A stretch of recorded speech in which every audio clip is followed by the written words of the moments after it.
বেলঘরিয়া কামারহাটি ৩৩ নম্বর word ঐতিহাসিক মোহিনী মিল জমি দখল নিয়ে সংবাদ শিরোনামে যা চর্চা, সেখানে কামারহাটির প্রাক্তন বিধায়ক মানস মুখার্জির প্রতিবাদে তার পার্টি অফিস এবং তার বাড়িতে তৃণমূল কর্মী সমস্তদের যে অত্যাচারের তাণ্ডব, সেই ব্যাপারে জানতেন না কামারহাটি পৌরসভার পৌরপ্রধান গোপাল সাহা। এদিন তিনি কি বলেছেন শোনাবো।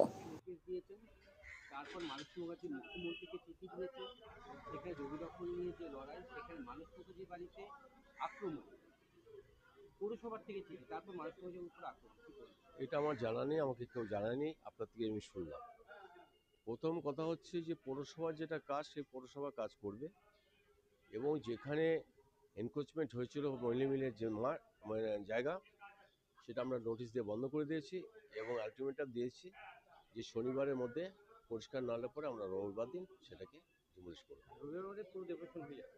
হ্যাঁ, রবিবার মধ্যে কাজ হয়ে যাবে, ভাঙা হয়ে শুরু হয়ে যাবে রবিবার মধ্যে? তাই তো মনে হয়। যদি শনিবারের মধ্যে পরিষ্কার না হয়, রবিবার দিন সব পরিষ্কার করে দেওয়া।